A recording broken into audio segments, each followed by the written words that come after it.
around assuming it, so we need to speak in and so welcome everybody here to the Segal Center. My name is Hentschker, I'm the director of the center, and what we do is, next to many things, we bridge academia and professional theater, international and American theater, and especially the global theater is close to our heart, to our work. We also publish 3 journals online, and we publish books, anthologies. But evening like this tonight is very, very close to what our vision, what our ideas about it. Abhishek is a fantastic, great friend of the Segal Center many, many years, over 10 years ago. I think you came here first with Kate Who helped us to do the first reading of the Jinx of Ada, and you've been back in between it, the HowlRound COVID Segal Talk time. We really collaborated with the HowlRound for India, 24-hour event, and had many talks. And Abhishek truly did heroic work as a human being. What he did for not only his friends and family, but for everybody in his neighborhood. They bought little pieces of respirator machines and repaired the failing ones, brought food to everybody, and we thought this was quite extraordinary. So welcome everybody here. Thank you for taking time out of your busy life. We all know how much you have to do. It's important to have a good theater, but we need a good audience, and the Segal, at least we think, has such a brilliant audience. And that's also why we have a discussion after the reading of Behram Khan from Abhishek. Abhishek, how long will the reading be, more or less? About an hour. Will be about an hour, and then we have a little talk here. We would like to welcome, of course, Richard Schachner, Carol Martin, Judith Miller, Aaron Ann, and Kate Lewald from the play company, and so many others. Also Ed Sider, who is the editor of the Arab Stages for the Segal Center, who is here so early. Thank you, everybody, for coming. And maybe, Abhishek, give us a little bit of context for the play, because even we all do not know enough. So tell us a little bit what this is all about. And again, thank you for coming and being here, and thanks to NYU also for bringing you over this time. Thank you. Okay, thank you everybody for being here. Thank you to Frank and CUNY for doing this. And a very, very big thank you to all these incredible performers who have been here.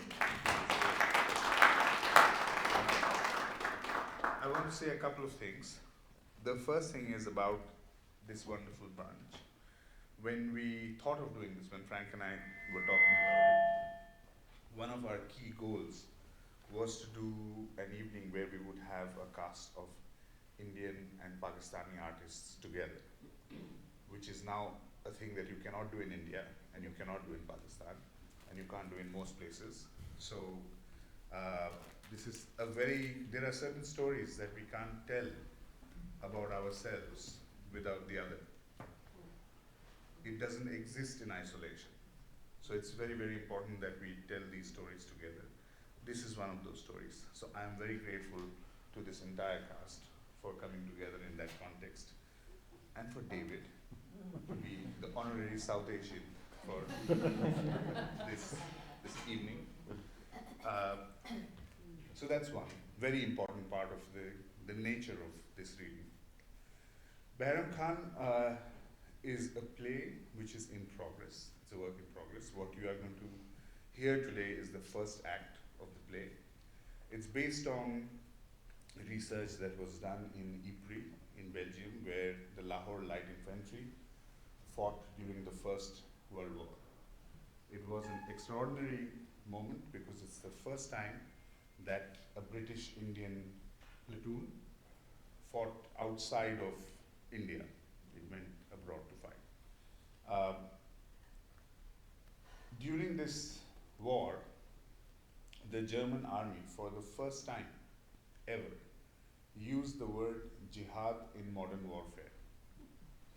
And they left pamphlets in their trenches saying that if you are a true Muslim, you should fight a jihad and come on this side because we are partners with the Pasha, the Turkish army. So it's an extraordinary little historical moment which we have sometimes in our contemporary knowledge of jihad, we forget that it was used in the service of the German army in the First World War. And during this war, there were two brothers who came from Rawalpindi, which is now in Pakistan. One of the brothers, at the end of the war, received the Victoria Cross, which was the highest gallantry award on the British side. And the other brother received the Kaiser Medal, which is the highest gallantry award on the other side.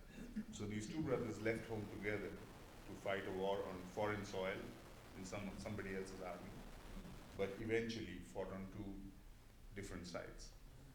So this play is based around that period, along those stories. It has something to do with colonization, obviously, and to do with Shakespeare. I'll leave it at that. Thank you very much. I hope you enjoy, and thank you very, very much.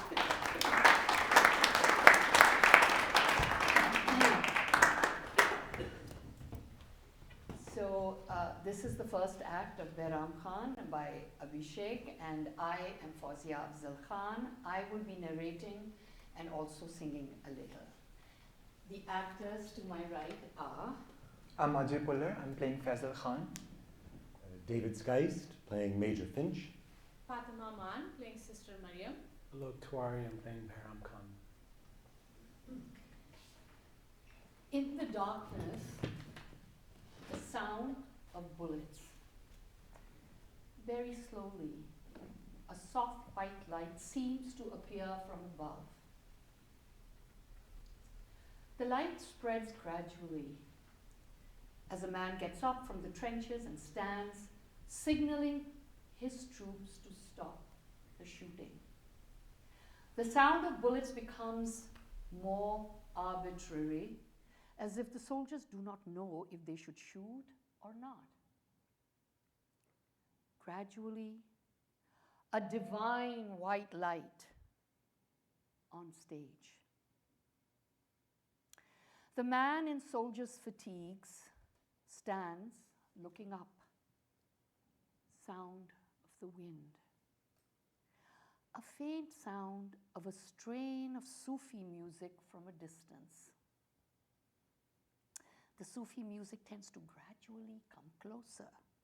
Suddenly, the sound of the Sufi song takes over, and the man smiles at the source of the white light. The sound of the song goes away. The light remains. The man keeps looking up in silence. The wind picks up. It snows.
I will sing to bring my lost beloved back, and I will, with my song, light a fire to burn the sun. Scene 1. Ypres, Belgium. In the middle of fierce fighting during the First World War. Regimental unit camp of Lahore Light Infantry, 2nd Battalion. Major Finch and Subedar Segal Khan are in the room.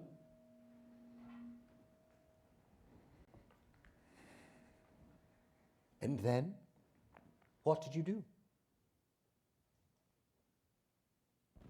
You can tell me honestly.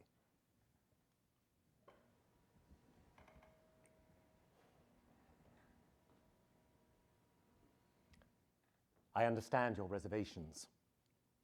But you must understand that every British officer is not the same. We, you and I, are not a tribal contingent. We are an army of the Empire, of the Queen. We are brothers in the sense that we are subjects of the same God and country. We are brothers saving the world from those we are fighting on the other side. Those Germans. And now the army of the Pasha, the Turks, on that side. They are conquerors. They take over places, loot and plunder, and punish. Right? Punish. Cut off arms. Destroy lives. And are you with me? Yes, yes, Sahab. So do not be afraid. I am not an infantry commander. I will not give orders to shoot your brother. If that is what you are thinking. No, no, Sahab. Tell me, in detail, what happened? Your Lordship. You can call me Major. Your Major Lordship, Bada Sahab. Just Major. Do you want to smoke? Okay. Go on. Major Sahab, Behram is a fierce commander. You know his credentials. He has won 9 battles for the platoon in the last 2 months. In 3 of them, he was severely wounded, and Sahab, not only did he command the unit, he charged straight at their trenches in that condition. The Germans and Turks left their positions in mortal fear when we ran towards them with our rifles. And the sight of Behram with the blood oozing out of his wounds, carrying a grenade, a rifle, and on top of that a knife in his mouth, he is a military legend. I see. But in the last 3 battles, 2 of which we eventually won. yes, we did. But in the last one, Everyone left, Sahib. what do you mean everyone left? Behram saw something. Something in the sky, perhaps. He got up in the middle of the shooting and looked at something in the sky, and everyone just stopped shooting. On both sides, I'm told. Yes, Sahab, on both sides. It was the Turks, wasn't it, on the other side? The army of the Pasha. Yes, yes, Sahab.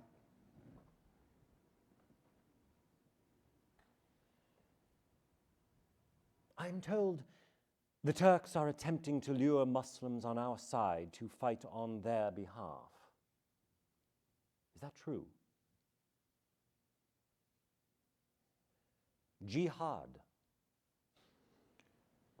The Germans have written the word, Sahib. In pamphlets, they are leaving it in their trenches before deserting their platoons. Jihad, a holy war. You, Subedar, have been to military academy. You've trained in our language and are familiar with the Bible. Yes, yes, Sahab. Your brother, on the other hand, I believe is illiterate, isn't it? Recruited through open recruitment, earlier fought for local landowners, trained in infantry and artillery, but I cannot see any real education in here. Yes, Sahab. Do you think these pamphlets lure him? Could he find our cause unholy? What? He says he had an ilham, Major Sahab. A what? Ilham, a divine revelation. In the middle of a battlefield? That is what he says, Sahab. Has he ever had this ilham before? No, Sahab. In fact, he hardly ever even went to the mosque. He wandered here and there with the fakirs. Fakirs? You mean the wandering, singing fakirs found in the dargahs in India? Yes, Sahab. He was never very religious. I see. Sahab has served in India. Sahab knows, I am sure. Yes, I have. Several years. My children were born in Shimla in Kanpur cantonments. Yes, Sahab. And this is why General Smith, your Lat Sahab, decided to bring me here. When the British Army commissioned the Lahore Light Infantry, not to fight on the ground with you, but to be a translator, a friend, someone who can make the other battalions, the group, the ground commanders, the ones from England and France, understand you and also make you understand them. Lat Sahab is a thoughtful man, Sahab. These fakirs, these mendicants, they intrigued me while I was in India. Their wanderings, their songs. They're always in so many symbols. I'm never quite sure what they're about. What do you think? About the songs? I don't know, Sahab. I don't listen to music. It is haram for us. Exactly. That is what I thought. But your brother... He's not a good Muslim, Sahab. But is he a good soldier? The best. Do you think he is stopping our lines from firing because suddenly he is keen on being a good Muslim? Sahab? Could he be reading those pamphlets by the Germans and wanting to fight a jihad? Sahab, the fighting stopped, Sahab. We did not lose the battle. Could be a stroke of good fortune, Faisal. Sometimes previous victories make enemies fearful. But maybe they thought we've made it before they did. What, Sahab? Nothing. Did he go to the nurse? Yes, Sahab. He was in the military health camp for 2 nights. He had fever and fits. At his age, is he fit to fight a war? I mean, just physically. He can run 25 kilometers with the entire battle load and a partner on his back, Sahab. Does he read? Urdu. The pamphlets are in... Urdu. Send him in this evening. Yes, Sahab. Your platoon has been taken out of the fight for 2 nights.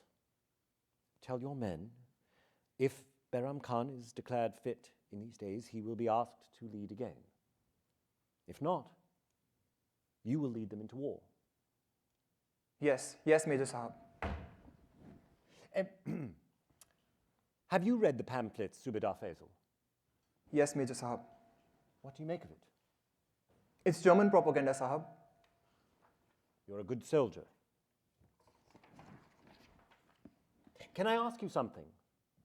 You are a Major Sahab. You can ask me anything. Are you a good Muslim? Scene changes with another Sufi song, and we see Behram Khan standing at the door of Major Finch's office later that evening.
Scene 2.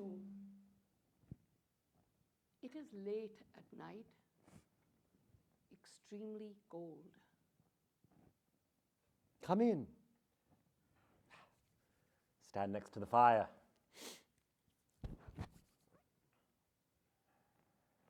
How are you feeling? Finch, has a glass of whiskey in his hand. Behram is shivering. Finch keeps the glass, pours hot water in a mug, and hands it to Behram. Did you see the nurse? You may drink it, it's just hot water. Behram looks at it closely, takes a sip. The fever is down? Have you vowed not to speak to me? Oh, no, Sahib. I thought you had lost your voice with the ilham.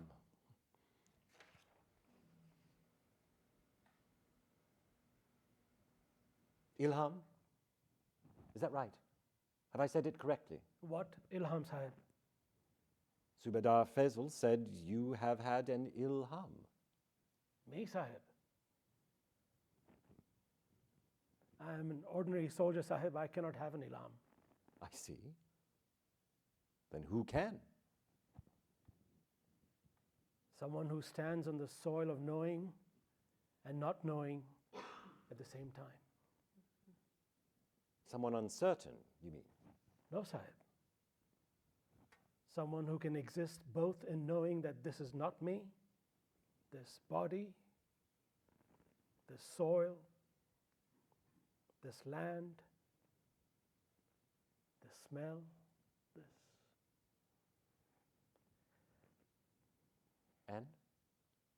And not knowing for sure what is me. Such a person can have an ilham, Sahib. I see. Do you believe in ghosts, Behram? You mean dead people flying, Sahib? Yes, flying or appearing in the dark, hanging from trees, that type of ghost. I'm not sure, Sahib. So you think they might? Have you fought in a forward position before? Yes, Sahib. At this scale, with this much artillery? When you look up, do you see ghosts of those you have killed haunting you? Finch pours himself another drink. When I was posted in Rawalpindi, people often came to the barrack hospital with fits and seizures, high fevers and complaints of fainting while walking past the graveyard in the city. They believed that British medicine could rid them of ghosts.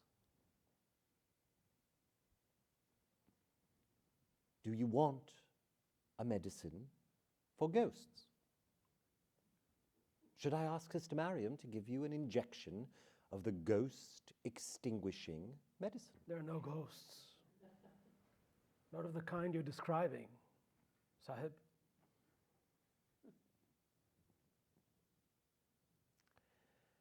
Behram Khan, Sahib. I am a British health and welfare officer. My job is not only to win this war, Behram, but to make sure that you, as a subject of the crown, are well taken care of. To make sure that you can, along with your battalion, see for yourself the difference between us and the Germans. Our parliament has abolished slavery, abolished blood money, fake medicine, and oriental quacks, snake charmers and unregistered elephant keepers, unfair taxation and the burning of widows and witches at the stake. And most of all, we have abolished darkness, the darkness of the dark continents. And no, it is not a favor. I do not mean it as an officer. I mean it as a friend, as a man of the church, as someone who is following God's will. You stopped fighting in the middle of a trench warfare. Do you realize how many of your men were opened up to die?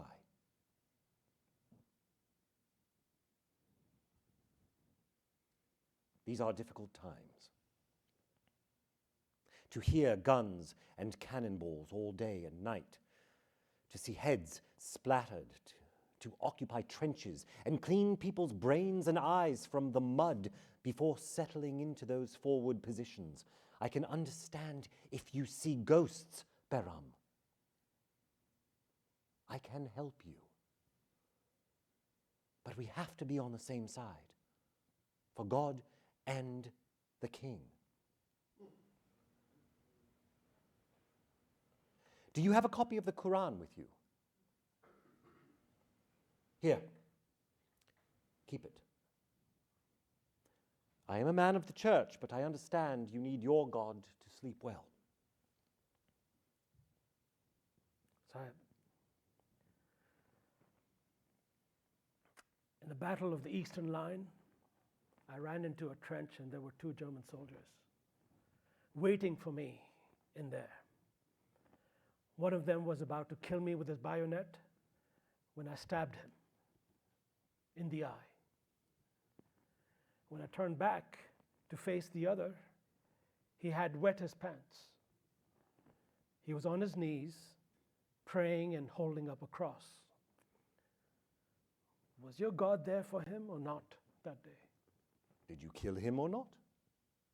Should I have killed him, Sahib?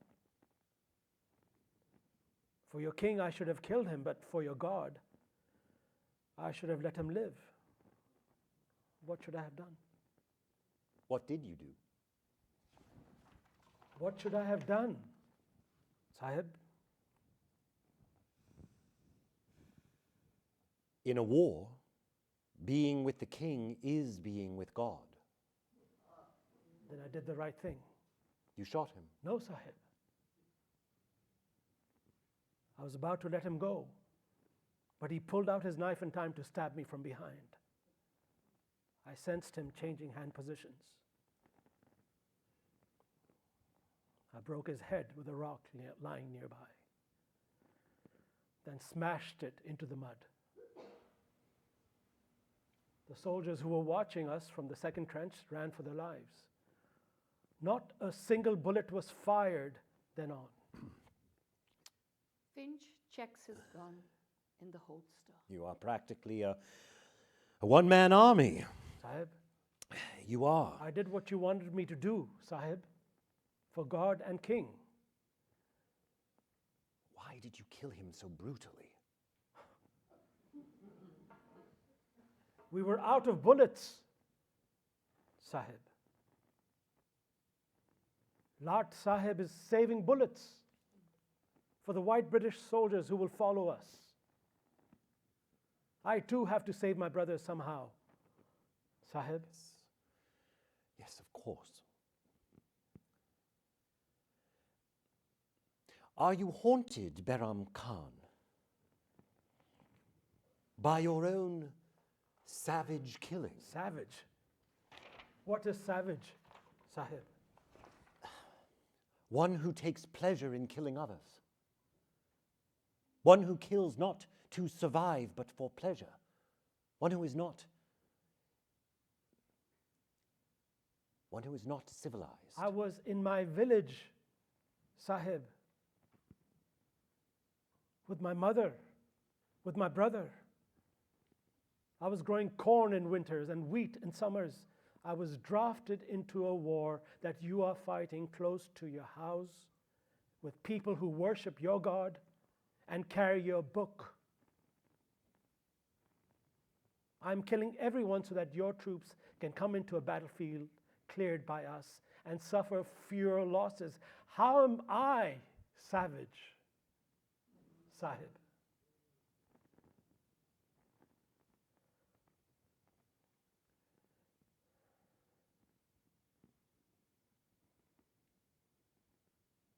Do I sense a mutiny? Subedar Behram Khan. Never, Sahib. I have promised my mother to die for you. I may not be educated, Sahib, but I know what I have promised my mother.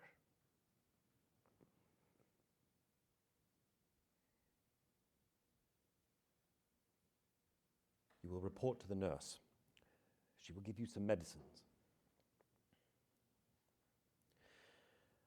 I do not want the Germans and Turks to succeed at convincing your brothers that we are not on the side of God. You can be trapped in darkness, but it is the duty of the British Army to show you the light.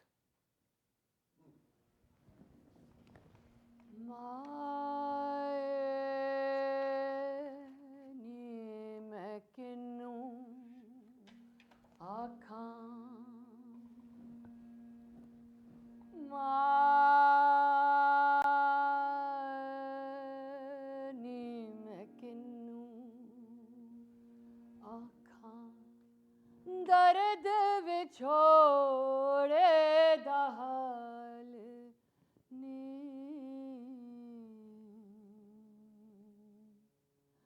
माए नी मैं किन्नू आखां.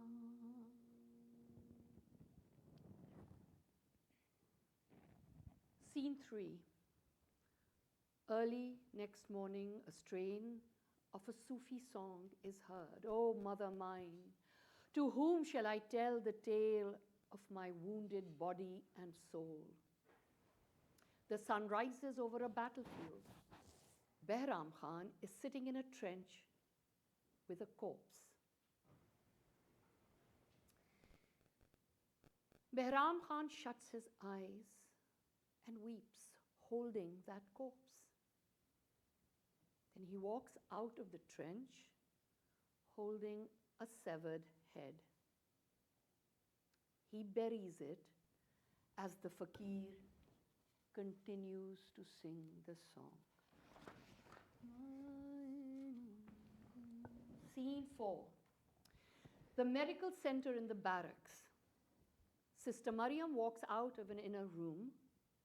A shadow of Behram Khan can be seen inside, lying down.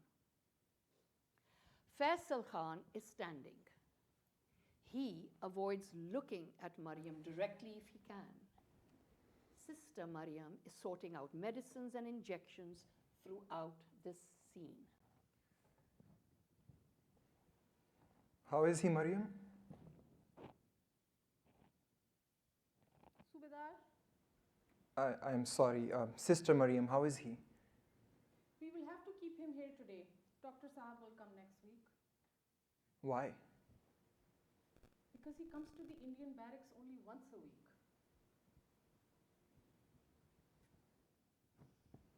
You, the Lahore Light Infantry, is fighting on this side. The Turkish army is fighting on that side. And it is the likes of you who come here every day in the thousands, bleeding, maimed, and I work night and day to salvage what I can, not the doctor.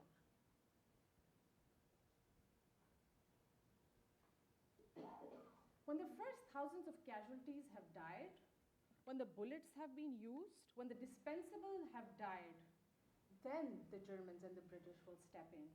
Their boys, the poor boys, the ones from villages, from small towns, escaped workers from factories and pardoned convicts, then they will die here on these benches. And when they are gone, then the Lat Sahibs and the Bada Sahibs on both sides will sign a truce.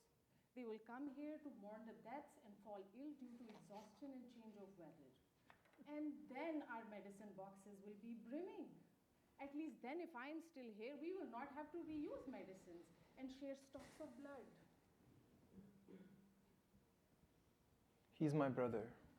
I know, I was told.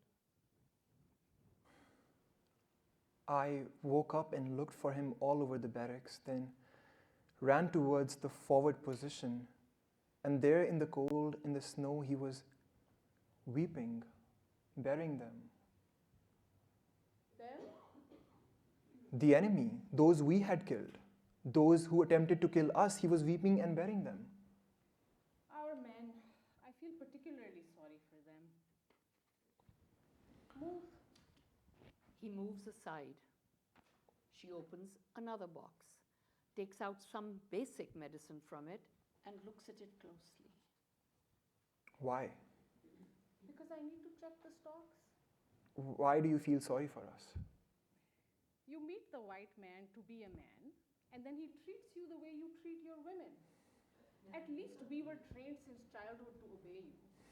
You seem particularly bitter about the war. I am particularly sour, not bitter. And it is not about the war. Then why are you here? For I was hungry and you gave me food. I was thirsty and you gave me drink. I was a stranger and you welcomed me. I was naked and you clothed me. I was sick and you visited me. I was in prison and you came to me. Truly, I tell you, whatever you did for one of the least of these brothers and sisters of mine, you did for me. Matthew 25:35-40. Honest to God, I would have preferred more sisters, but I'm doing what I can with the brothers.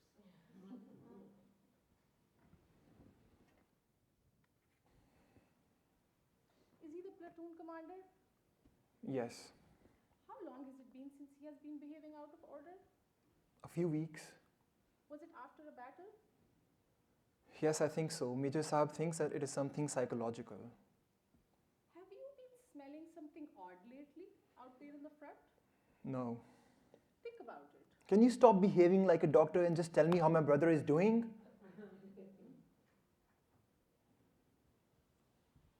I'm fighting out there every night in the cold for God and country, and I don't need a lecture from a woman here.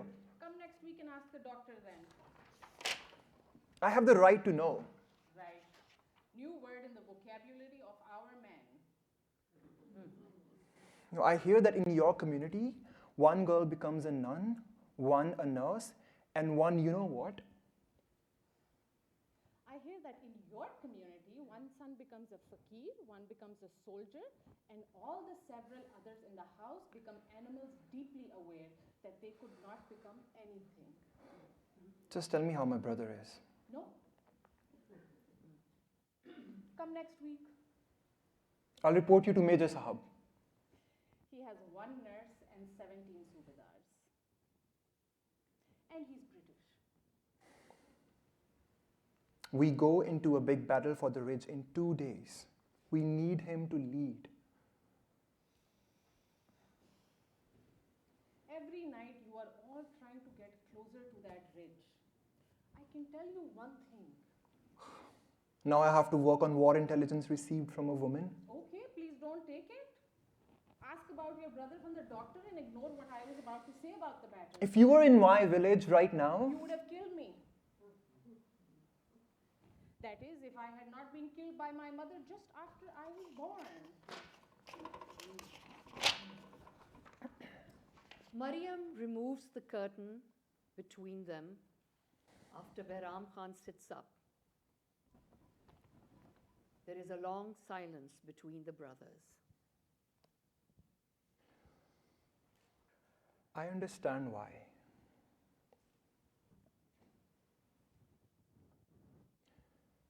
They are, after all, our Muslim brothers, the army of the Pasha. You went to bury them, I understand. But you could have told me that you were going, I would have been less worried. Does your head hurt? Yes, here. On this side. Mariam examines him closely, especially his eyes and under his nails. Did you smell anything there? Something peculiar in the air?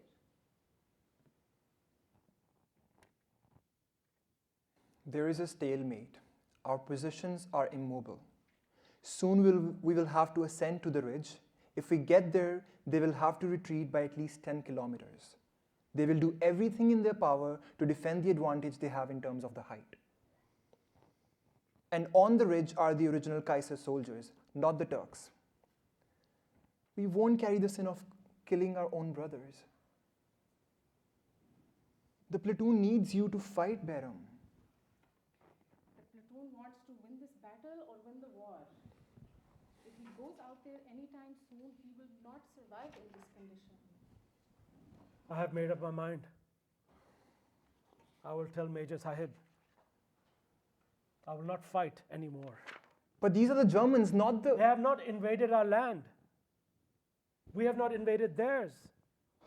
They have not attacked our women, children, or mosques. We have not laid as much as a finger on their churches and towns. Why are we fighting? For a few 100 meters of land on foreign soil, our boys and their boys are giving up their lives? We're chopping each other's heads off and burning each other alive. For what reason? I agree. We cannot kill any more Muslims. Islam forbids us from killing our own. Surah An-Nisa. But whoever deliberately slays a committed Muslim, his requital shall be hell. Therein to abide, and Allah condemns him and will reject him and will prepare for his extraordinary suffering. Surah Al-Ma'idah.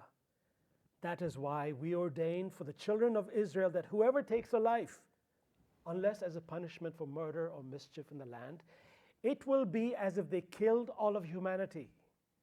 And whoever saves a life, it will be as if they saved all of humanity. It's not about Muslims, Faisal. It's about everyone. What do you know about Islam, Behram? You've spent all your life wandering with fakirs. Whether you choose to fight Muslims or not, infidels or the pious, if you go out in this condition, you will not last the night. You don't know him, Sister Maryam. You have no idea what our Behram can survive. If he fights, the entire platoon will rally behind him, and we will bury these white boys in the ground, blow their mouths open with explosives, make them unrecognizable to their own. If Behram does not fight, our morale will be severely damaged. The entire platoon will collapse, and we will be labeled cowards in the same way the British governor has called us all pygmies in the last address in the barracks. Bhai, do you want us to lose the ridge after coming this close to it? What about all those brothers who gave up their lives to get us this far? Let us control the ridge, and then we can tell Major Sahab we won't fight the Turks, we won't fight our brothers. We are bound by hunger, but we too have a God and are bound to ours, not by a king or state, but by the same word of the Holy Book. Do what you can, but be careful of what you smell. There is something in the air and it knows no religion. Look. She opens a medicine packet and it is in crumbs. The Germans are testing something. I do not know what it is and how it will be used, but it is in the air, in low doses right now, but one day when they release it in more, there will be hell. The Muslim, Christian, and Jewish hell together. And that day, we won't find the words to save us from any book of any god. Scene 5. Next morning, Major Finch is in his office speaking on the telephone. I understand, sir. I don't think that will be needed, sir. I know these people. They are not cowards, sir. I will talk to their leader. The platoon commander, sir. I will speak with him. Yes, sir. At the moment, it is a stalemate, sir. We are holding our positions, and they are holding their positions on the ridge. They won't come down and leave their positions, sir. And so essentially, we have to go. No, I'm not lecturing you, sir. I beg your pardon. I will take care, sir. There's no need for the headquarters to come in as yet. Please, give me a few more days. And I will do my best, sir. Yes. Thank you, sir. Yes, long live the king and country, sir. Major Finch sits down tense in his office. Behram Khan again appears at the door. Major Finch senses his presence and waits for him to say something. Behram Khan is now no longer with his gun. and he is quietly present. Come in, Subedar Khan. So? It's a wonderful morning, Sahib. Oh, I see. Major Sahib must have noticed that a peculiar bird call has been in our ears since morning. This might be a bird that has returned, Sahib, since the shelling has been quiet the last few days. 48 hours, to be precise. Sahib is always accurate.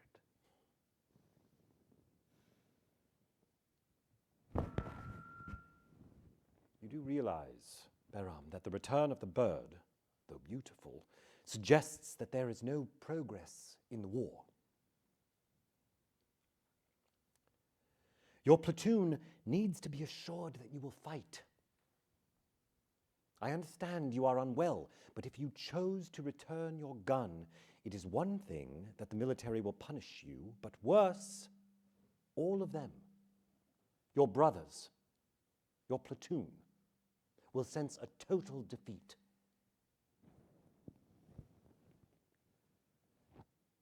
No, Sahib. I told my men in the mess last night that it is not that we will lose, but just that when we stopped firing, the enemy did too. We're bound by something, Sahib. Survival? If we were any other army, you know what would have happened. You would be court-martialed in front of everyone. And your own men would have to form a firing squad to shoot you. How many of them, Sahib? What? I'm always curious about firing squads, Sahib. In all the pictures that I have seen, even if there's just one person to shoot, 10 people stand with guns and point straight. How do 10 guns in a line, all pointing straight, shoot at the one person standing in front of the gun in the middle? Are you making light of the situation here, Behram? Do you know what will happen if they get reinforcements and charge down with another battalion backing them up from the top? We will be shot dead in our head, either facing them or worse, running away. We have to attack them before they get a second line up there and charge down on us. You order my men, Sahib, they'll fight. And then someone else will have an ilham, and then someone else, and someone else. The Germans are invoking a jihad, and here are our Muslims having visions of peace. They have gotten it wrong, Sahib. Jihad does not mean killing others. The Germans have the most advanced artillery. They have airplanes and cannons. They break complex codes and have centers researching us as we speak. And they don't understand jihad? There are two jihads, Sahib. Jihad al-Asghar, or the jihad to protect oneself from aggressors who try to expel us from our land. And this is a lower jihad. Then there is jihad al-nafs, the war against one's desires and weaknesses. The Quran Sharif is unambiguous about this, Sahib. Jihad al-nafs is the higher jihad. And there is no jihad of first aggression, Sahib. By giving up my guns, I am doing jihad, not them. To give up your guns is jihad? And please tell me you have not mentioned this to your platoon. When asked, Sahib, I have. Okay. What does your religion say about learning? About education? My education was with the fakir, Sahib. I learned everything.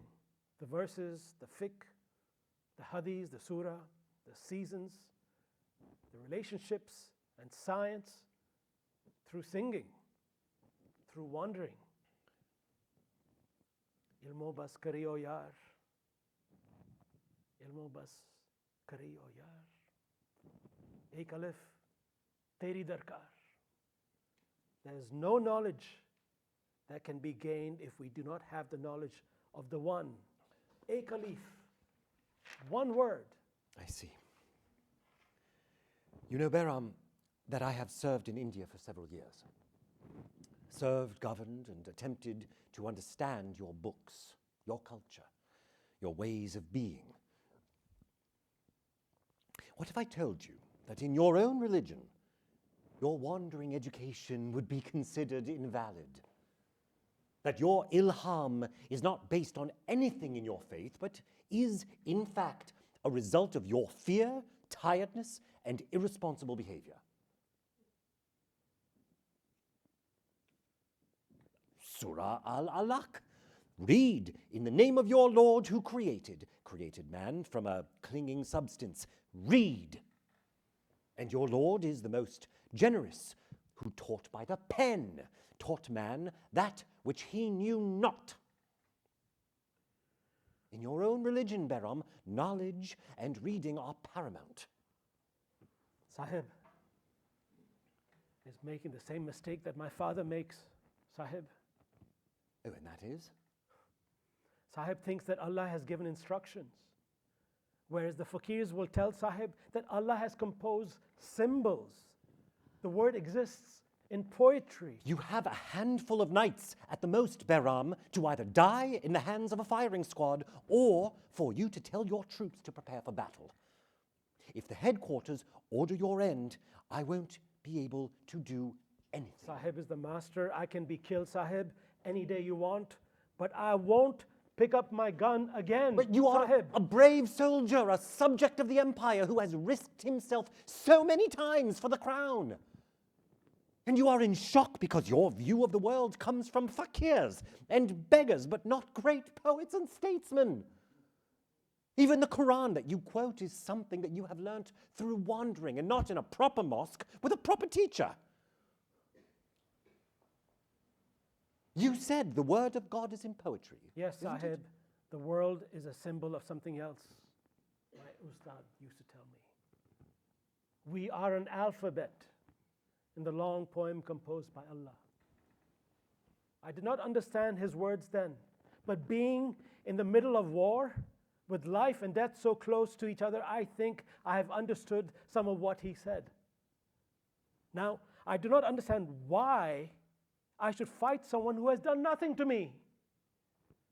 There's no verse in my life that gives me that meaning. But your knowledge is old, Behram. It is the knowledge of a world left behind.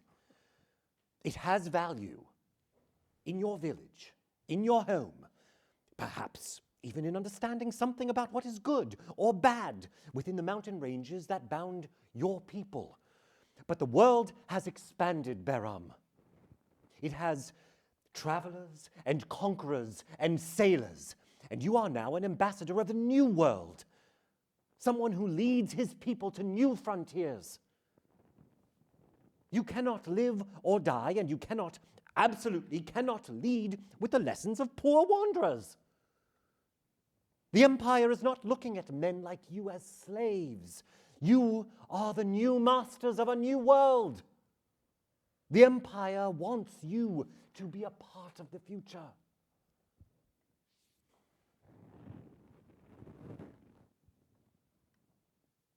Come back this afternoon, after your prayers, with a clear mind. And we will not discuss battle plans. Instead, read poetry. Since that is what you believe stirs your soul. If even after that you wish not to pick up your gun, I'll keep the squad ready. Allahu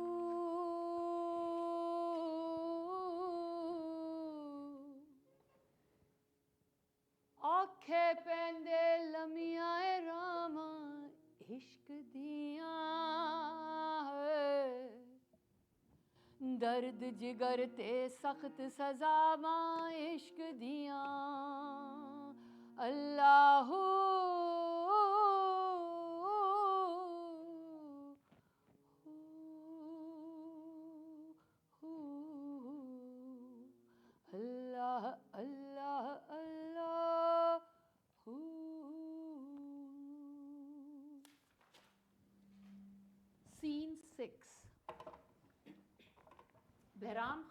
Faisal Khan are in their room in the soldiers' camp. 2 beds, their belongings sparse. The night before we left, Ami asked me to look after you, although you are the older one. When you were a child, a peer, a fakir who was visiting our village, had told Ami that one of your sons will wander away one day. And since then, Ami has tried to hold you back. So you want to fight the Germans, but you do not want to kill the Turks? I thought you thought the same, which is why you went there to bury them. When the war is over and we go home, what will you do? I will be in bed with Ismat every night for at least 1 lunar cycle, and then have extramarital affairs all over. I will have children of my own, and then illegitimate ones in every village and town far away. You? I will watch a bioscope. They have already brought it to Lahore. I will travel to Lahore and watch bioscope with the money I save here. Bioscope has white women. Then you should come too. Huh? If we go back home with gallantry awards, do you think Mem Sahibs will fall in love with us? I have only seen a Mem Sahib once. She was at a distance, watching a villager try to pull her cart out of the mud. She had covered half her face with a handkerchief to avoid dust, but had tears in her eyes for his suffering. The Hakim once told us that Sahibs and Mem Sahibs have 2 brains. Really? One for empathy and one for occupying. And the 2 brains have no connection with each other. Do you know what Sahib has told me? What? That I need education. Which is exactly what I've been telling you, but now you will hear it because Sahib is telling you. What do you think he will teach me about? He spoke about a firing line and poetry in the same conversation. Well, that is British Empire for you in 1 sentence. Maybe he will preach Christianity to you now. I thought the missionaries preach religion and the soldiers clear the ground. You have to admit that white people are much more organized than us. Our tragedy is that the same people fight and preach. The Hindus are the most efficient. They have taken over everyone's stories and made other people's gods slaves of their own gods. No bloodshed, slavery by storytelling. Major Sahib will ask you to become Hindu, maybe, and assign you a low caste so that your ilm will be decided by your superior. He said he will teach me poetry. Well, we are definitely going to lose this war. The Germans are preparing weapons that can kill people in thousands, and the king's army is teaching each other poetry. Apparently the British are so civilized that they will try to first educate, and then if I fail, they will get me shot. They know we won't shoot you. They are terrified of a mutiny on the front lines. They are good masters, and we are good servants. They want to keep the relationship alive by teaching you whatever they want to. Others occupy and leave you to suffer. The British occupy and want you to be grateful for their occupation. What is Major Sahib's post? A welfare officer, the most dangerous man in the British Empire. When they're openly calling us slaves and dogs, I can still take it. But when they do it quoting their nature poets, that is when I truly feel like a slave. Do you remember the Lat Sahib in Rawalpindi? Yeah. Yes, the one who kicked people in the afternoon but started every morning reciting his Urdu translation of William Wordsworth, the poem about daffodils. It took me 1 year to understand that it is a flower. If I were you, I would have I would tell Major Sahab to send me to the firing squad straight away. I would rather die in one bullet than be inspired by a poem whose motivational flower would not last 3 seconds in my terrain.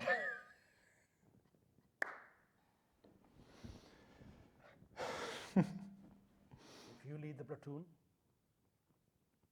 take care of yourself. Okay? If I am on the firing squad, take care of yourself. It is time for the afternoon prayer. Let us pray together. By the night prayer, what if you come back as a sahib? What if I say to Allah, if my own brother becomes a brown sahib? Ammi will be extremely pleased. Once I had told her that apparently anyone can become anything in the British Raj, and she asked, can you become British in the British Raj? They laugh. It is time for prayer. They pray together the entire Rasul prayer. Scene 7. Major Finch's office. He is sitting while Sister Mariam stands. Finch has a copy of the complete works of Shakespeare in front of him. But why me, Major Sahab? If Sahab insists, I will. But Sahab, what do I know about? He listens to you, Mariam. He takes orders from me. The empire does not rule people's hearts, no matter how widely it rules their homes. He's an illiterate man, Sahab. How will he possibly... Most people who saw Shakespeare's plays were illiterate. Literacy is not civilization.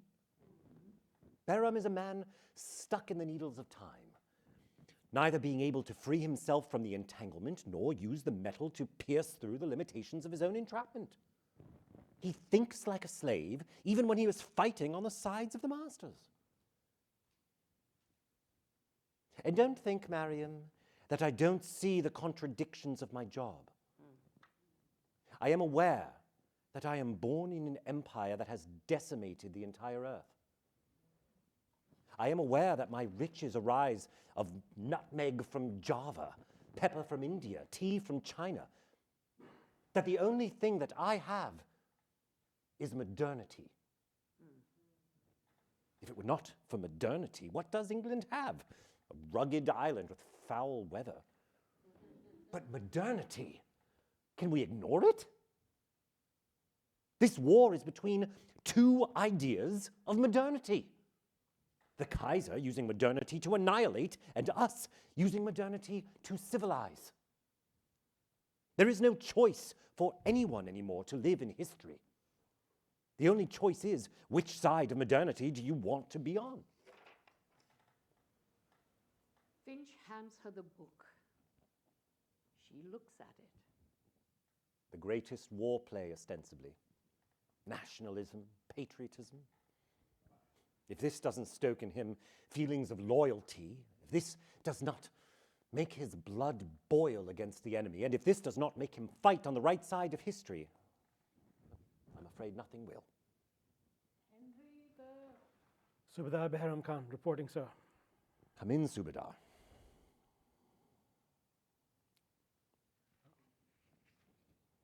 How are you feeling, Khan? Feeling fine, Major Sahib. Any thoughts about leading the platoon? Love. Love is everything. Compassion is the purpose of human life. I understand you, Behram. I understand.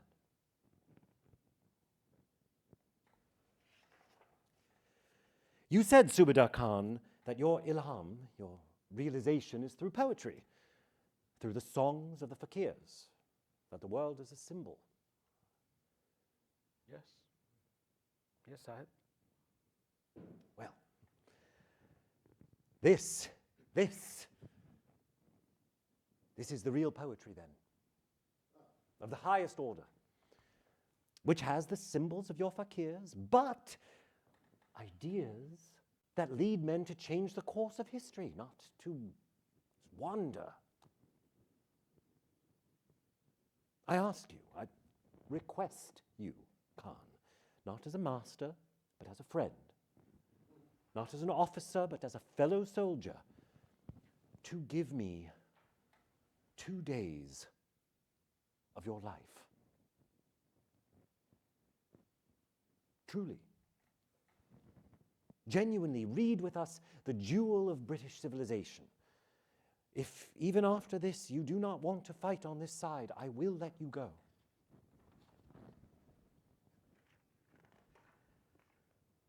If after this I do not fight on your side, we both know what you will have to do, Sahib.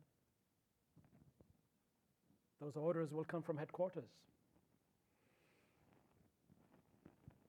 I do not know how to read, Sahib.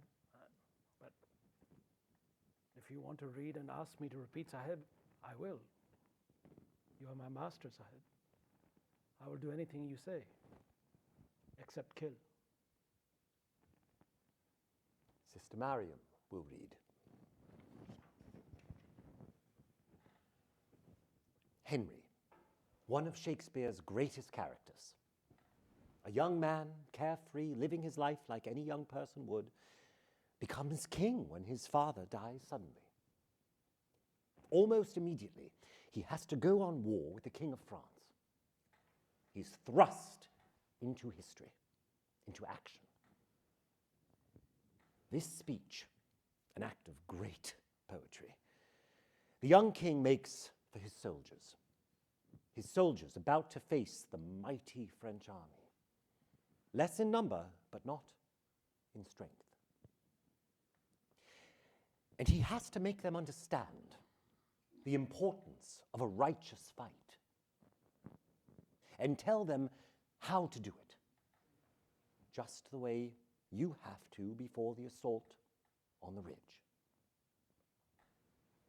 Ready?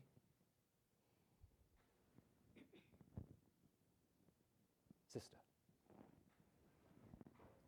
Mariam takes the book and stands, looks at Behram, and begins reading. Once more unto the breach, dear friends, once more. Or close the wall up with our English dead. In peace there's nothing so becomes a man as modest stillness and humility.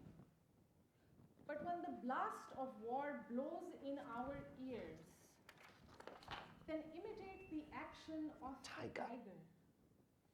Stiffen the sinews, summon up the blood. Disguise fair nature with hard-favored rage. Then lend the eye a terrible aspect. Let pry through the portage of the head like the brass cannon. Let the brow overwhelm it as fearfully as doth a galled rock, overhang and jutty his confounded base. Swilled with the wild and wasteful ocean, now set the teeth and stretch the nostril wide. Hold hard the breath and bend up every spirit to his full height. On, you noblest English, whose blood is fet from fathers of war proof, fathers that, like so many Alexanders, have in these parts from morning till evening fought, and sheathed their swords for lack of argument, dishonored not your mothers. Now attest that those whom you called father did beget you. Be copy now to men of grosser blood, and teach them how to war. And you, good ye men, whose limbs were made in England, show us here the metal of your pasture. Let us swear that you are worthy of your breeding, which I doubt not. For there is none of you so mean and base that hath not noble luster in your eyes. I see you stand like greyhounds in the slips, straining upon the start, the games afoot. Follow your spirit, and upon this charge, cry God for Harry, England, and St. George.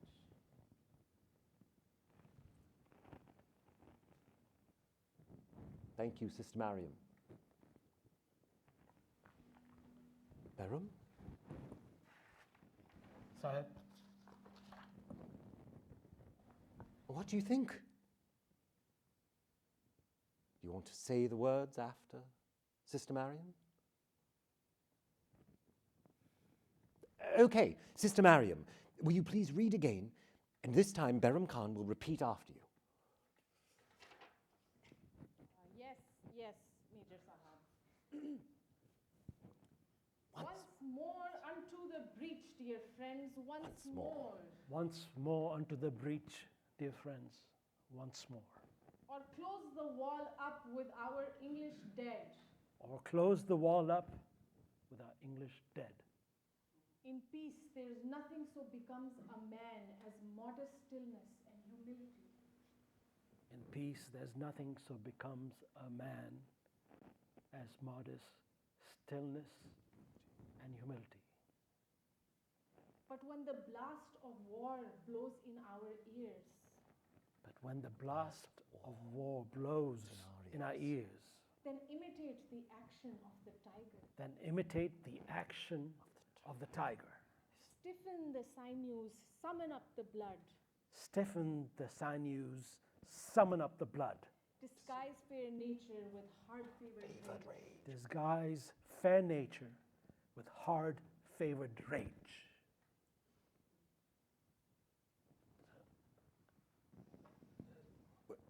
Do you see it, Khan?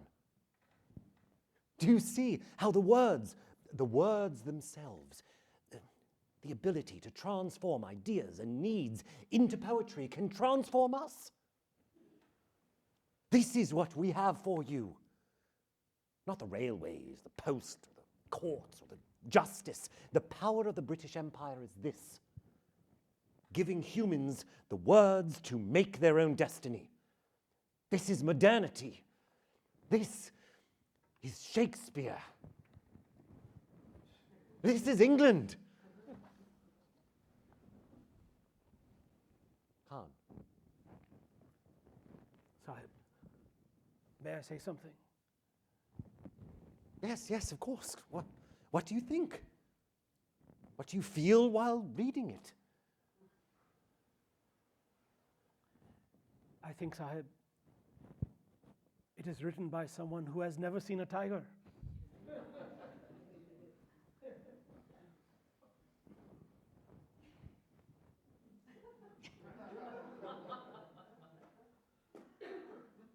What?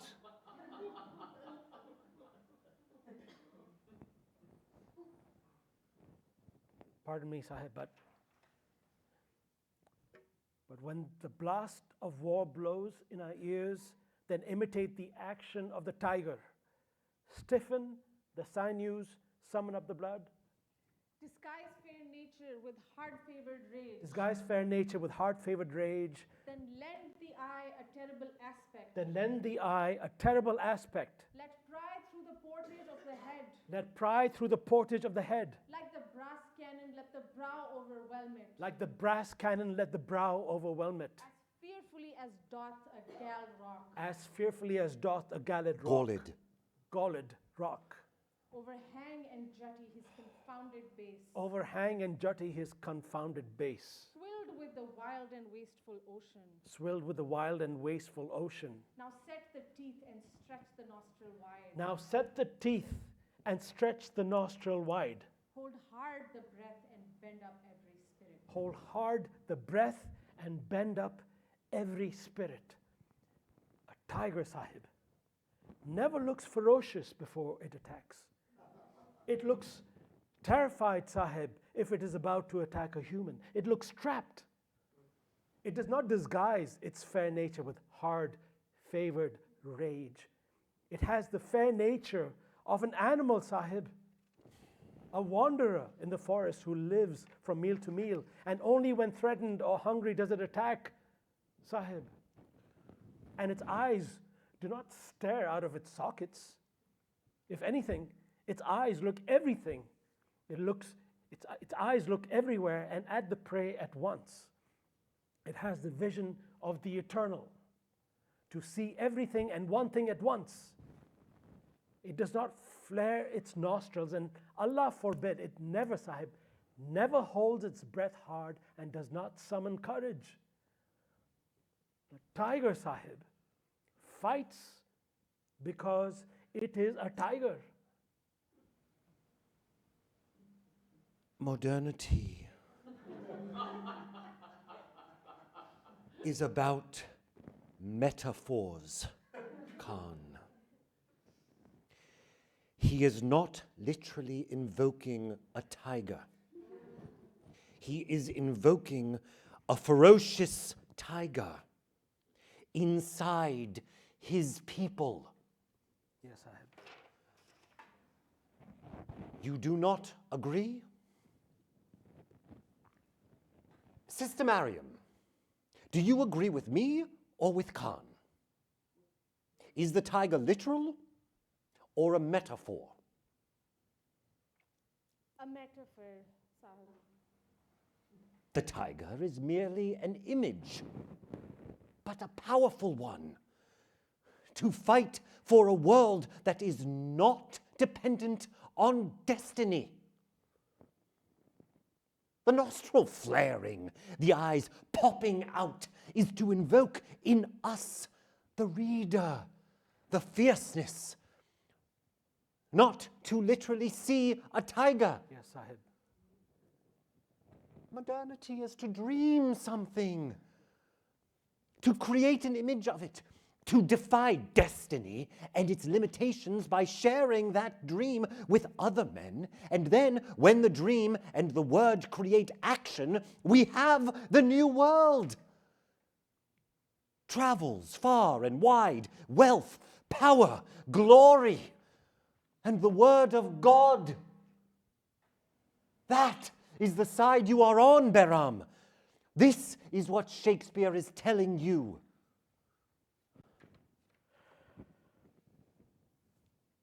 Behram. Sahib, a poet in a tale, Sahib, is in service of the story, is it not? Pardon me, Sahib, I do not know about your great poet, but in my village, when Laila Majnoon was played, or Shri Farhad, or the tragedy of Hassan Hussein, or the Ramayana, we cried at the victor and the vanquished. We saw a story that we already knew, and yet in the verses of the wandering fakirs, we faced over and over the unsolvable mysteries of our lives. And yet, the metaphor, the earthen pot, the ebb and flow of a river, the untamable god of monkeys, were true to their nature. Our poets could not dream of creating a metaphor from a faraway land and peddle passion with inaccuracy.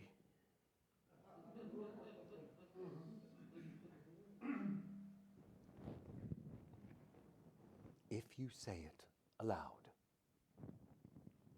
believing that you are Prince Harry, you will bring the soldiers to war. The world is an act of faith, just like drama. To appreciate the beauty of a sunset, you need to believe that the sun is setting, and not merely that the earth is turning away.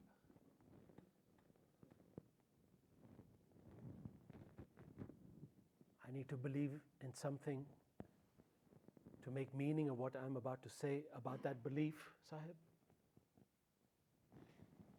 To go to war, I have to already believe in Prince Harry. Is that modernity, Sahib? In order to understand that we are on the right side of history, modernity needs us to already believe that we are on the right side of history, Sahib. Read this. For there is none of you so mean and base that hath not noble lustre in your eyes. I see you stand like greyhounds in the slips, straining upon the start, the games afoot. Modernity is in understanding that deep inside you, there is something unchangeable, a noble luster, a purity, because you are on the right side of history. Your odyssey, your quest is to find that within you. Sahib, I am not here to impose anything on you. I am asking you to understand Shakespeare, to save you from the darkness which engulfs you in the middle of battle. The darkness that you see as a light and call ilham. all my childhood, I wandered singing Khusrau and Kabir and Dadu, and my masters told me that deep inside us there is nothing. A person who is neither warrior nor slave, neither male nor female, neither tiger nor the deer, and the journey from the illusion of this is me to this is not me. And now you are telling me that modernity is the opposite? To go from nothing to finding the tiger inside me?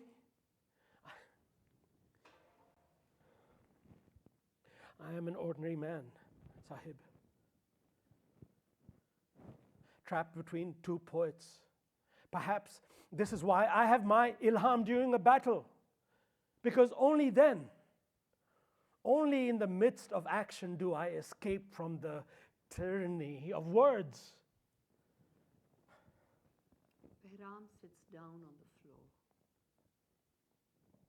Mariam goes close to him and gives him water. He needs to rest, Sahib. Please look after him in the dispensary. Sister, Sahib. bring him back in an hour. We need him soon. Yes, Sahib. Sister? I smell it too. The air gets thick with it every night around this time. They're testing something. Something that... I will bring him back, Sahib.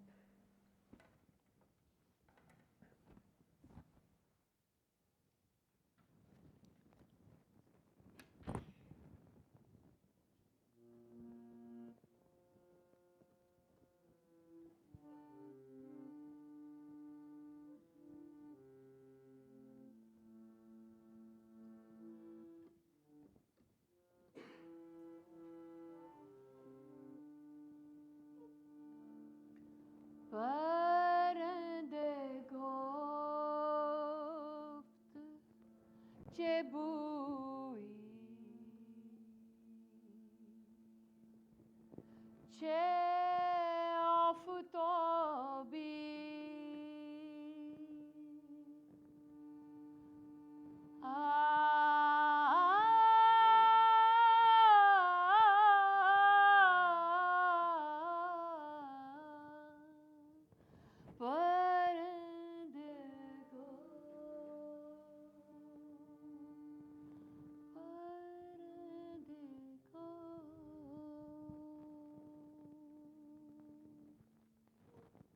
The bird said, "What a bright day. What a fresh air. Spring has arrived. I must look for my mate." The bird fled from the edge. The bird soared away towards the clouds and disappeared fast, just like a wish, just like a prayer.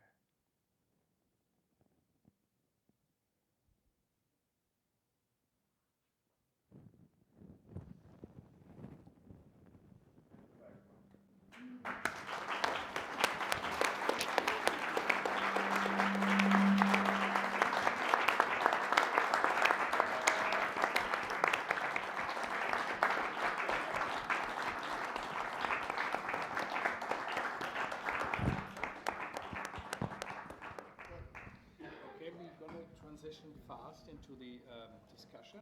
And you guys, whoever wants to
So again, thank you so much for the reading, and truly, you just started today in the morning to look at the text. I think it does another round of applause. Thank you.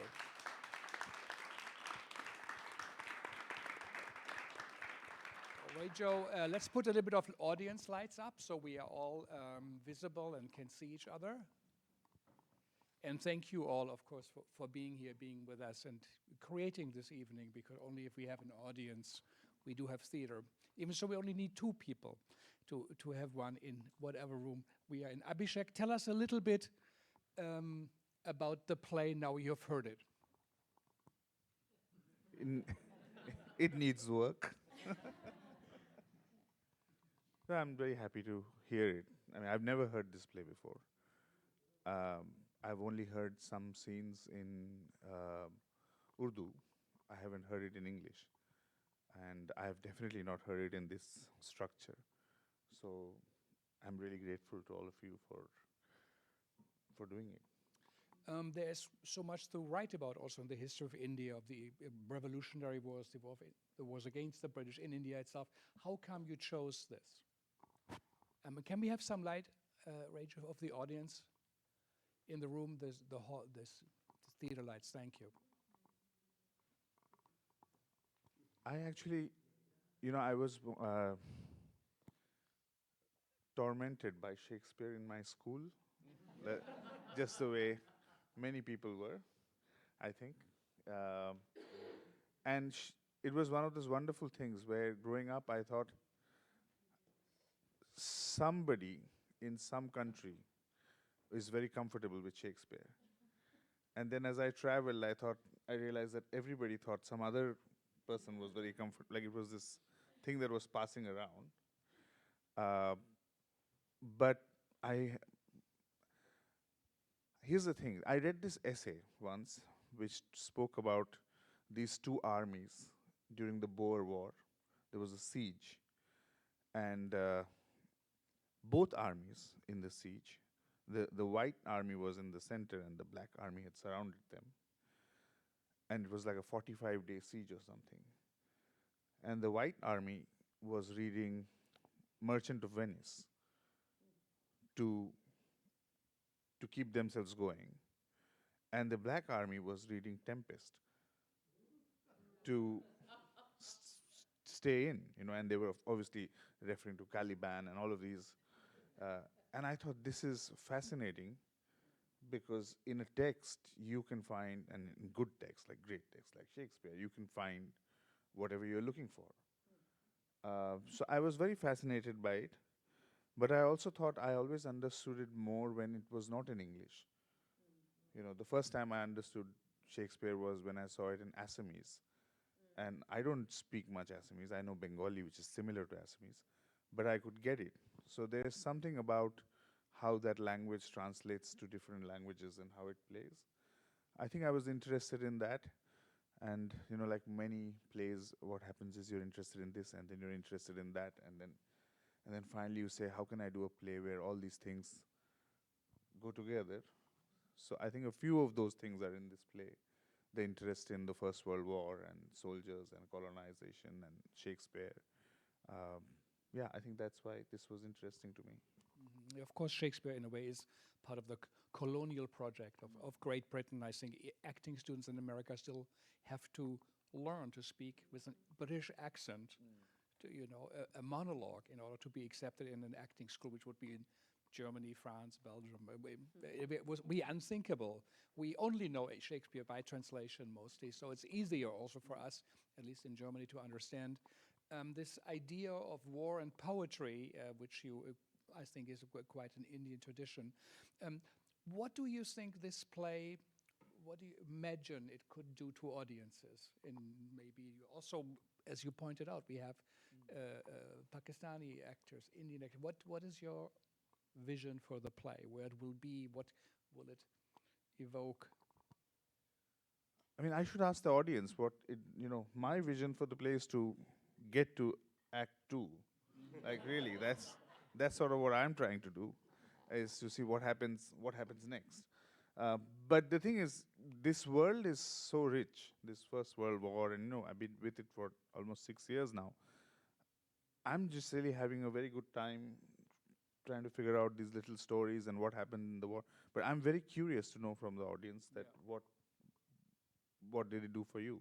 Before we go to the audience, maybe then we're going to hear from you guys. So from you, where's Act 2 and Act 3 going? Do we have any idea?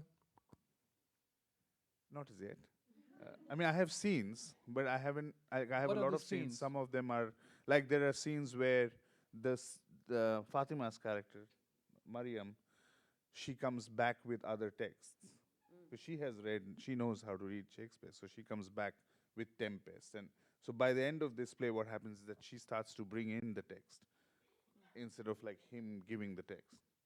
Then there's one bit where Behram Khan says, or I think Faisal Khan says that our mother said a peer told our mother that one of the boys will wander away, and what we are expecting is that is Behram Khan. That's what she's been expecting, but actually he crosses over to the Turkish side, somewhere in between the play.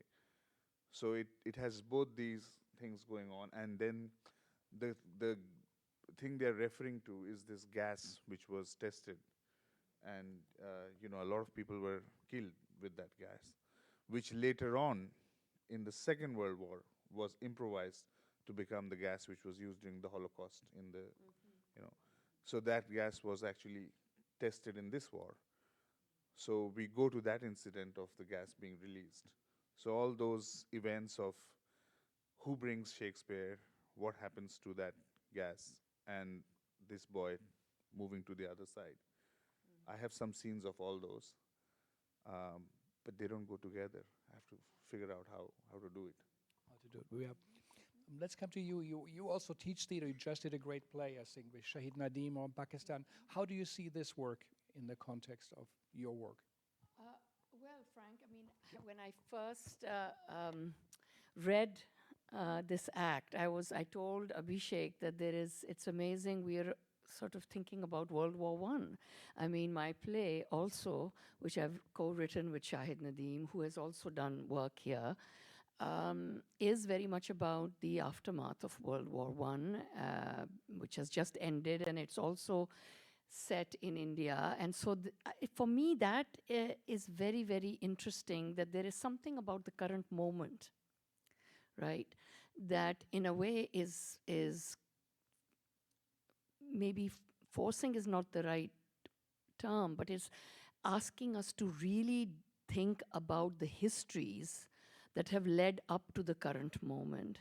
And in my play, we do connect the Middle East also, all the way from what's happening in Palestine, Syria, the carving up of the Middle East by the British and the French, and then connecting it to Afghanistan and South Asia. And I think that Abhishek's play really evoked lots of similar moments for me when I read it. It's very different in many ways, but that sense that history, that only history plays, that's what they bring to us. And they feel very urgent in this moment.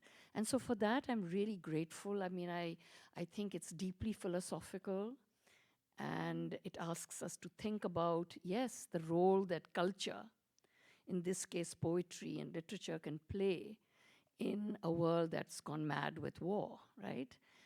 And so how do we reclaim it through some of these great traditions that are there in every, faith, every religion, and why do we weaponize religion to really kill each other? And I think those are really very deep questions, and they are extremely contemporary. So I just want to say thank you. It's been really an honor and a pleasure, and I got to sing, which was lovely. And it was Thank very you. beautiful. Thank you for singing. Singing. I love to sing, so Good. for me it was a pleasure to be asked. To the actors, beautiful. To the actors, how did you experience the work? It falls out of the normal, what we might say, downtown or experimental play we are used here. How was the experience? Anyone? I think for me, I am very excited that I got to work on it, because as Abhishek said with the Shakespeare, so many things get lost in translation. I've grown up with it. I don't hate Shakespeare, but it's at the same time I feel like I always look forward to working on something that I can actually relate to. My village is about, the way I grew up is about 8 kilometers, which is like 5 miles from the Pakistani border. And like, any chance that I get to like show work that connects us all together. And again, this type of work is not something that can happen in India.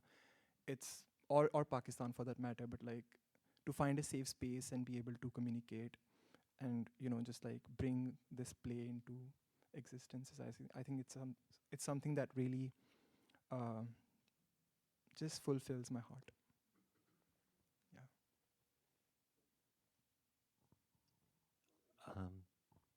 I think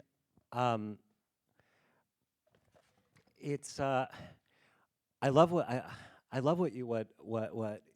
you just said about the war. I mean, we're still fighting all the same wars, right? Like we're still fighting the same imperial wars. We're still fighting the Civil War here. We're still fighting all of the same wars that we've been fighting for hundreds of years. But one of the things that I think is super interesting about this play is it puts this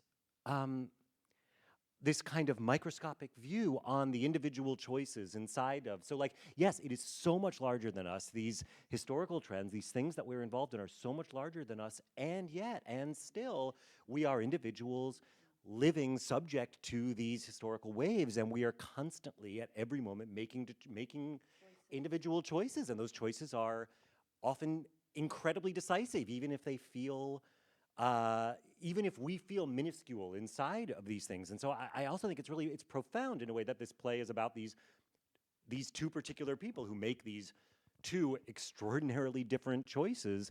And there is a decisiveness to those choices. So for me, I think that's what I like, what I appreciate so very, very deeply about this play. I think we're all living in a state of asking ourselves a lot of really hard questions about what it means to be a citizen of the world right now, as we understand, hopefully, on a deeper and deeper level how we got here. And so a play that brings it back to the human scale, even in the midst of these huge things, is really, it's profound. Maybe one more comment from the actors, and then we go to the audience. I think for me, obviously it's the first thing I would mention is that I am a student of Abhishek Majumdar. The reason I write plays is because I once took a class with him in my senior year, and that is how I decided to become a playwright. It is always a delight to be on a table with so many wonderful people and really dig into a play. And I think in this particular play, getting to see the role of a woman in war, something that we are generally not used to talking about, or the way we perceive or often talk about war is very gendered, or like very from a masculine angle, or like what the losses for men are, or what the participation of men is. But to see somebody who like sees it all almost so much more clearly than the men do in a lot of moments, I think was really delightful for me. And you know, seeing Abhishek write another fantastic play and getting to support that here, always a joy. Thank you, Fatima.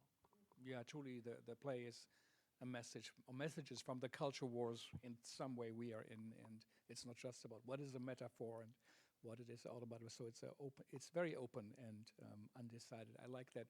So I'll come over to you. Maybe you shortly introduce yourself, and 1, 2, and. Thank you so much for sharing this amazing work.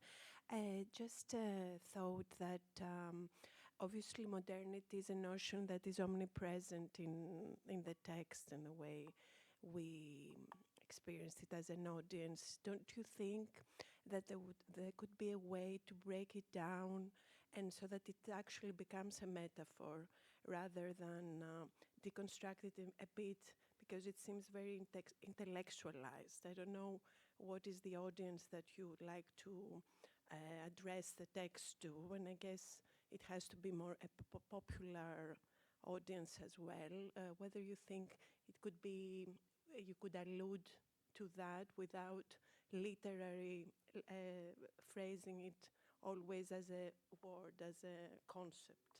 becomes too academic in a way.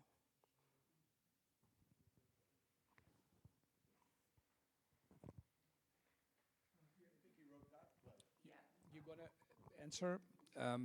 What audience do you have in mind? She says it's a very intellectual, academic play in a way. What audiences do you have in mind? I mean, I really appreciate the point you made about how can you break down a kind of concept into something actionable, which I think is always interesting. And the fact that you say that in response to what we read, that's very useful for me to think about as this play is getting developed. So thank you for that. But I don't really know what audience I write for. I have no idea. You know, I think everybody in the audience is watching a different play. And most of the plays that I'm, like this play, will have a kind of Urdu version in India. And you know, like right now, not right now, some time ago, today, I had a play which was being read in Nairobi. And I have never been to Nairobi. I don't know what that audience thinks. And I think sometimes like what is popular versus not what is not popular, it changes so much. So, yeah. Yeah, I think that's interesting. Yes. Yeah. Absolutely, yeah. I think that's an interesting thing too. Mm. But maybe that's what he wants to do. I mean, I wonder. Maybe you, and then you I answer, then I wonder give what it. is- Yeah, do you give it to you? Yeah. I wonder what is the most useful kind of feedback for you, or if you want any kind of feedback at all, in the sense that, no, perhaps, I mean, we all were sitting here and there was laughter at some moments, and so you've heard responses and that will help you. But I also, sorry, I'm just going to go ahead and just flat out say this. I wonder if it would be more helpful to you for us not to tell you how we would want you to rewrite the play if we were writing it, or if we were writing it for us, but, you know, do you have questions for us, or do we have questions that then might also reveal perhaps judgments or something like that? Or if there's maybe a, forgive me, a Liz Lerman kind of feedback thing that might be more useful. But in other words, I have a, sorry, it's probably the daughter of a playwright. I have a very allergic reaction to people telling people how they should make their art, because we all do it differently. And I even have 5 or 6 students here who I'm sure had each and every one of them wildly different understandings and responses to this play. And they're sitting in the same room at the same time. And we're all in New York City. So although they're very different individual people, they're all of roughly the same age, they're all at the same institution, they have much in common, do you know what I mean? And so I just, so sorry, that's my little rant, I apologize. Can I, Rich, and then we come. Frank, just 1 second. I want to, yeah. I appreciate what you're saying. Thank you. I just want to say that I want you to say whatever you think you want to say. That's what is useful for me. For the simple reason that I will take all those notes, and I think everything that you are saying or you're saying or anybody is saying, within that lies something which is useful for me. Probably, I'll use it. What is not useful today might become useful 6 months later. And if it is absolutely not useful, thank you, no problem. So, yeah. So, Great, yeah. I just, you know. I just want to give a reaction.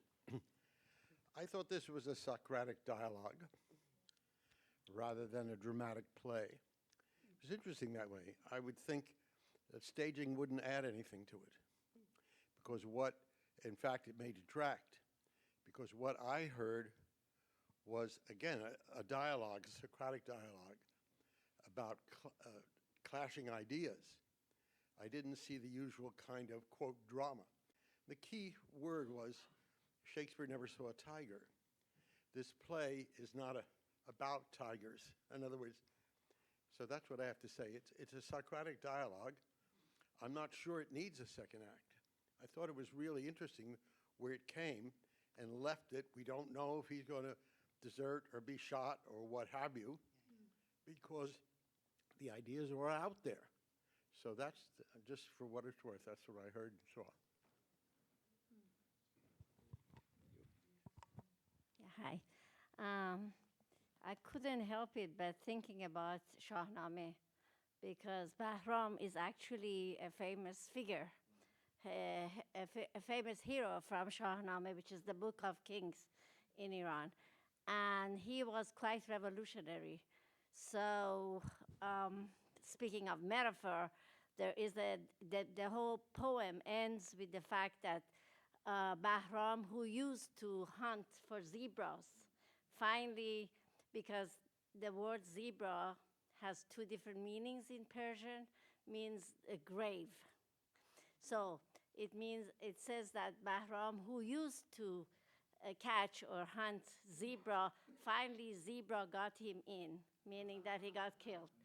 And then, so that was what I was thinking. Maybe, I don't know whether, because Urdu is similar to Farsi.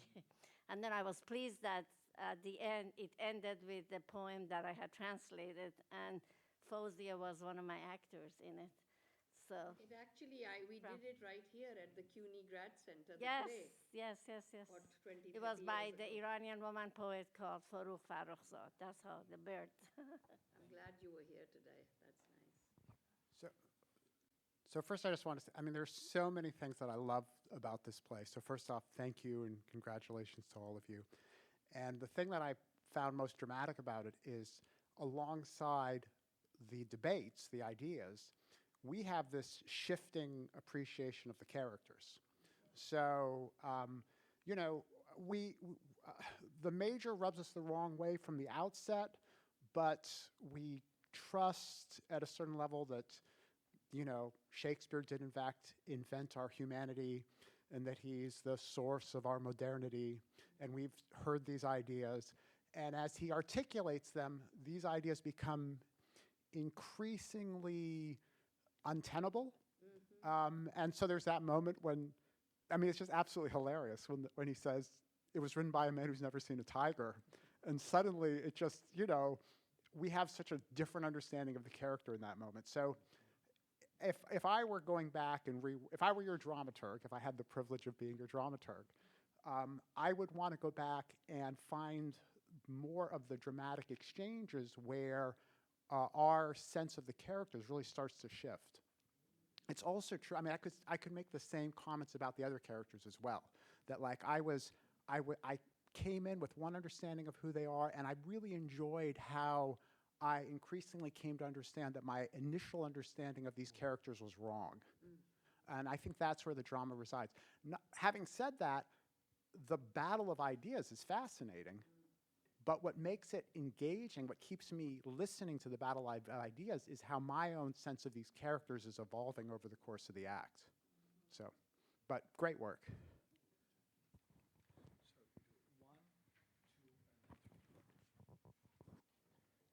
Yes, you're doing some great writing, but you're writing about a very difficult subject for theater, which is war. And I know because I empathize with you. I've been writing a trilogy of plays about the Second World War. And the difficulty it is that war is both impersonal and personal. It's strategic and tactical. It's on a section level and on a corps level. And putting all those things together can get very confusing. My suggestion would be just to make sure the idea of the play, what the play is about for you, keep that in your head as a focal point, because war is messy, and it can even get messy in the theater. So that would be my suggestion.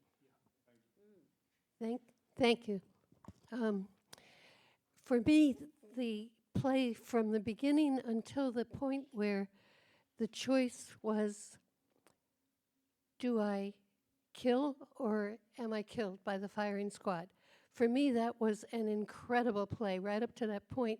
Somehow the dramatic action all the way through it was very strong, and it was on what's going to happen with this guy and the war. And what I was most impressed with was within that action, there wasn't talk, there was incredible waves of war versus killing and the feeling of, getting the eyeballs cleaned up, that kind of very basic part, but also the Sufi image of who are we? Are we our bodies? No, we're not. We're more than that. We're that light that he saw. And so you got in a spiritual depth of all the religions. I heard Matthew quoted and the Quran quoted, and so I just want to, yeah. So we have 3 more, maybe not. It was definitely dramatic because you have, in the midst of wars and political issues and everything else, you have humanity. The exchange of arguing on a personal level. It could have been about anything. They could have been talking to me about anything, but they were arguing. It was dramatic that humanity and the emotions, largely because not only because of your poetry, sir, which is excellent, but because of the wonderful performances that gave flesh and blood to this material.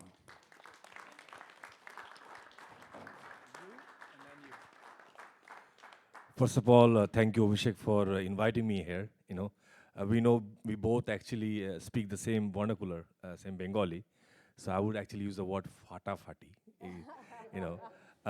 But again, as a South Asian actor and from South Asia, I know that it's very, very hard because we actually play always the slave, to the masters of the West, right?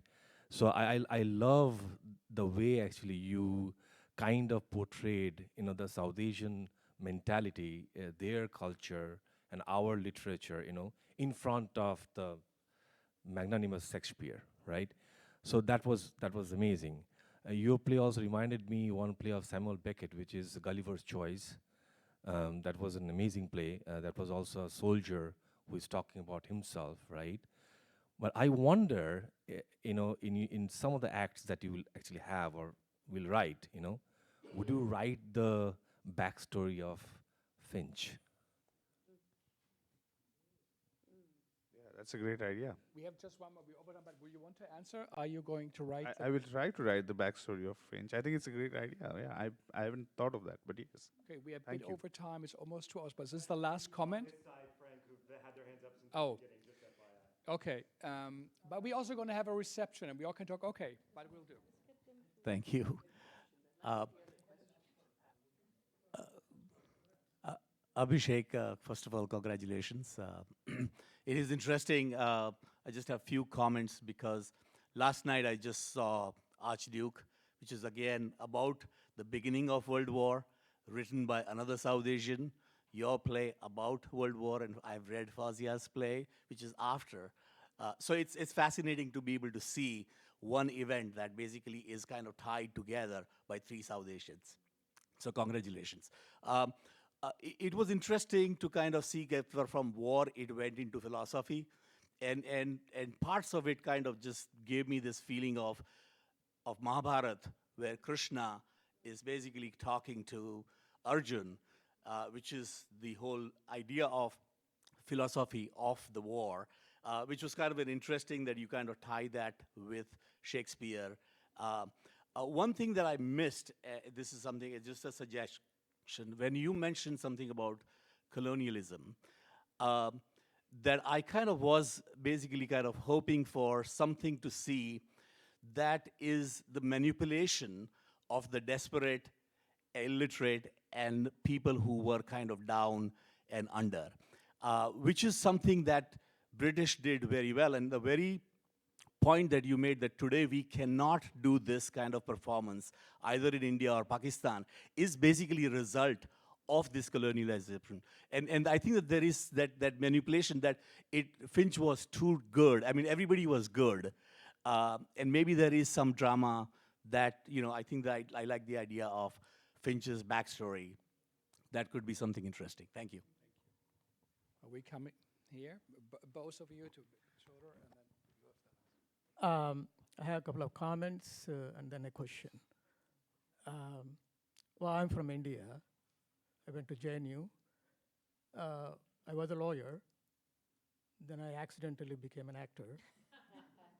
So my first reaction was, I don't want to do Shakespeare. I don't want to study my colonial masters. That's me. Maybe other people are different. The second thing is when I was watching the play, I mean, are you, the main theme, is it exposition of colonial exploitation, or is it about jihad? There are two different themes going on. So I wasn't sure because we haven't seen the second act. So which one will be the one? And also one more point. I'm not sure about the history of the First World War. I think during the Second World War, National Congress, including Jinnah, they have taken positions to favor and against the war. Maybe that's something you need to consider.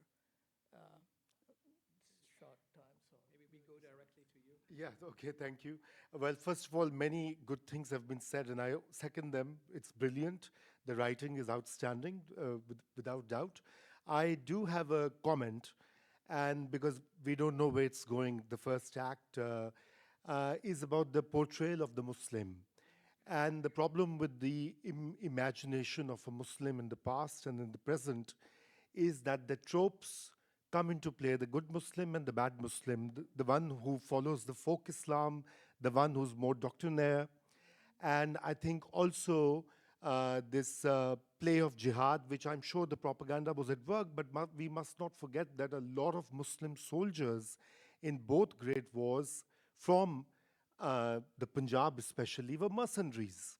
So they were getting recruited out of economic compulsions in a devastated lands. So I guess that particular angle, I mean, I don't know, I'm nobody to tell you what to do, but I hope that the subsequent acts would try and engage with that, because the way I heard, the kind of debates and the dialogue is that, there's a risk of falling into the trap of the usual tropes about the Muslims.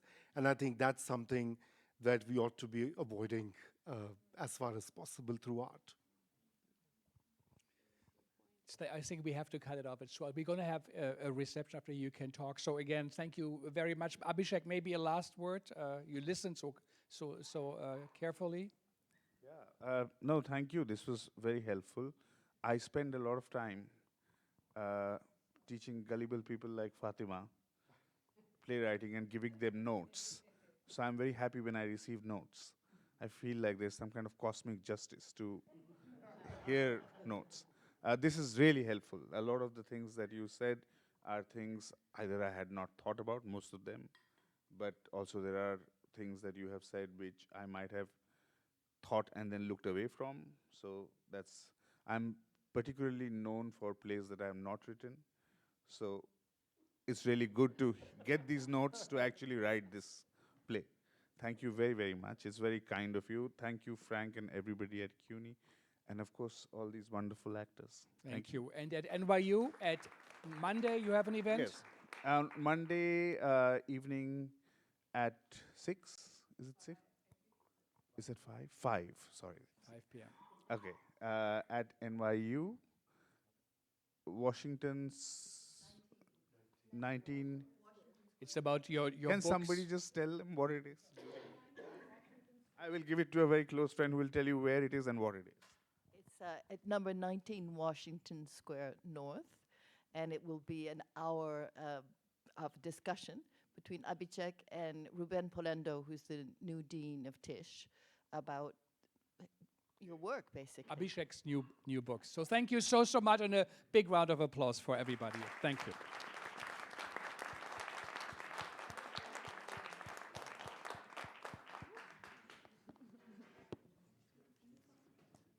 No, but I think, I've been thinking about this. I think because I'm a also the idea